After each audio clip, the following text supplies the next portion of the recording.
from Sudan, from Tawila, if I'm not mistaken. And Tom, please, you have the floor, and then we'll take some questions. Thank you. Well, thanks so much, Steph, and good afternoon, everyone. I've actually just come out of Darfur, so I've just reached Adre, where I'll be spending the night tonight, seeing our local teams here and judging how the response is going across the border. This is a crucial border crossing, but I've had a week inside Darfur, which is now the epicenter of human suffering in the world. My aims going in were firstly to understand and confront the perils that civilians that are facing every day in Darfur. Second, to break open genuine access, real access for our humanitarian colleagues to the communities who are hit the hardest. And thirdly, to demand an international response which is more vigorous and rooted in genuine humanity and courage, along the lines of the briefing I gave the Security Council a couple of weeks ago. And so in the course of the last week, I met leaders, frontline responders, and of course, most importantly, the people who are living through this crisis every day. And you can see on the various social media feeds clips of many of those discussions. The itinerary was, I started in Port Sudan, then went through the Adre crossing, via Janina, spent the night in Golo, courtesy of our friends at Save the Children, then on to Tawila for a couple of nights, where I was put up by our friends at the Norwegian Refugee Council, then back via a night, last night in Titi, and then back through Janina and through the Adre crossing, and I'll go on now to N'Djamena tomorrow. In Port Sudan, I met, of course, General Borhan. I also had a very useful meeting, a joint meeting with the foreign ministers of Egypt and Sudan. And there, the real focus was on getting unlimited access, unhindered access everywhere that we need it, and security for our convoys and our personnel. It's very clear to me, has been since my first week in the job when I visited Sudan and visited Darfur, that we need more UN boots on the ground. The UN is a ship that was not built to stay in the harbor. And this visit has been part of that big push to make sure we're mobilized closer to those we serve. Then, of course, Darfur was the kind of the core of the visit. It's an absolute horror show, as many of you have been reporting.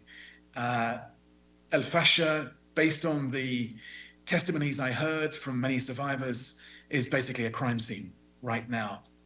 I was here this week as part of a sustained effort across the UN leadership, actually. So Amy Pope of the IOM, as you heard earlier this week, or at the end of last week, Carl Scow of the WFP were also here. And this is now part of a 5 to 6 week sustained push across several senior UN leaders to get in and surge that engagement in response to what we're hearing from El Fasher and more widely. Amazingly impressed as ever by the grit of our UN and NGO staff in Tawila, on the front line. This is one of the most challenging environments that we work in, and they're doing extraordinary work. I went on from Tawila to even closer to Al Fasher, to Korma, where many of those who've escaped are currently based. And again, heard so many stories of misery and horror from people there. But that real desire that people have for the world to hear their stories, and I'll share a couple of those stories in a moment.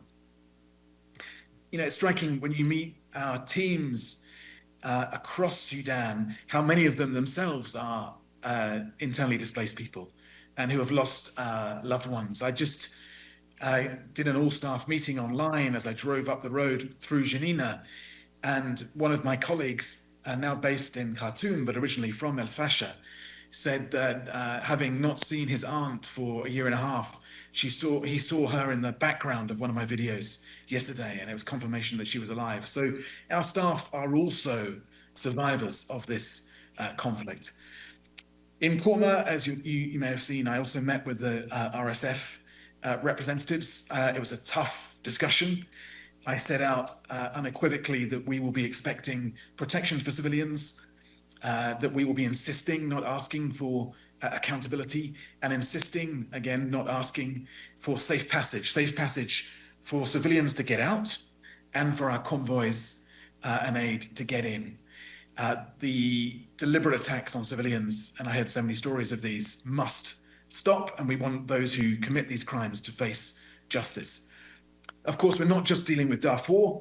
We've also got to keep our eyes on the Kordofans. It's important we investigate the atrocities that have happened in Al Fasher, but also that we are working to prevent future atrocities. The needs, of course, are massive. Nearly 2 in every 3 people in Sudan needs aid right now. 11 months into the year, we're at 32% funded of the 4 billion that we need for 2025. And again, as I've described to you after previous visits, I'm seeing the impact, the huge impact, the brutal life and death choices we're making as a result of aid cuts. And just a reminder that all we're asking for to save 114 million lives is 1% of what the world is currently spending on arms and defense. Just to close, a few highlights of what I saw, some outcomes and some takeaways.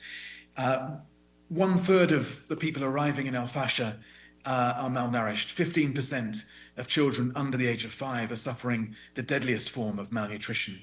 It's a crisis that hits children hardest. 1 in 5 people killed in Al Fasher was a child.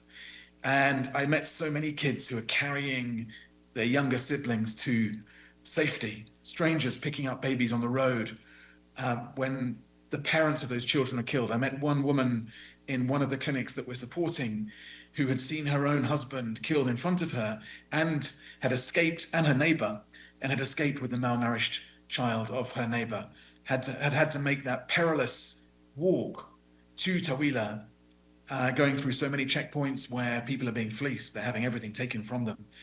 En route, while she carried this malnourished baby, she had her leg broken by men on one of those checkpoints. And I think you can probably fill in the rest of that story.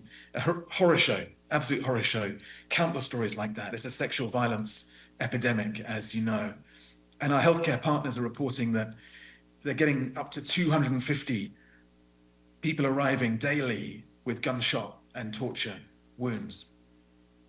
I was very struck a couple of nights ago, wandering up to chat to a group of kids just outside where we were staying, and it was all smiles and it was all happy. And I noticed one of the kids was wearing an English football top, a Man City football top. And I just went to point at the logo on the top, and this kid recoiled away from me in terror. These kids have been through so much. Some of the outcomes, briefly, we have, I think, a pretty strong agreement from the authorities in Port Sudan and the RSF on full access and safe passage for our convoys to go in and for civilians to get out. Now, let's see what happens next. Let's see if they live up to those commitments they've made to me. But we will call out those blockages, as I told the Security Council just 2 weeks ago. When we're blocked, we will say so. We made progress on getting our teams into Al Fasher on UN terms. We're not going to be instrumentalized. As I say, this is a potential crime scene, and we've got to make sure we've got the right people going in and that the aid is genuinely neutral and impartial when it does go in. We have a surge of UN staff to Darfur. When I left, I had a meeting with 28 UN staff now based in Tawila at the moment. That's a huge increase on what we've had even 3 months ago. And I've also been doing throughout this trip very close liaison. I've been in daily contact with Dr. Boulos at the White House and with the Quad more widely in other member states on the need for this massive diplomatic push. I think there is potentially a moment of opportunity here if the international community is ready to seize it. And we need the Security Council, we need member states to be much clearer on protection of civilians, on humanitarian access, on limiting these flows of arms which are doing such damage to civilians, and on ensuring we get accountability and investigations. I'll stop there, but just one final reflection. That's something I've learned on this trip. This has been physically the toughest mission I've done this week, and I've seen really close up how tough these access challenges really are. I wanted to get up that road to show that it could be done and show that we needed to get our convoys moving up that road. But it's a brutal 2 to 3 day journey. Along the way, Another UN convoy that was following us, a UNICEF convoy, was caught up in an airstrike on a commercial vehicle, and colleagues were shaken up and injured in that. On the way back, we were caught up in a huge forest fire, which was a pretty dicey moment. One of our vehicles had a crash, and of course, we're going through checkpoint after checkpoint after checkpoint, manned by these different military groups. I say manned. In many cases, these are not men on the checkpoints; they're kids. And that constant reminder of the dangers that our teams face and the risks we run. But as I say, we're going to get that blue flag flying as close as possible to the people we serve. And this mission, that was our number one objective. Thanks, Steph. Back to you. Thank you very much, Tom. Ibtisam, then Gabriel, then Deji. Hi. Thank you for the brief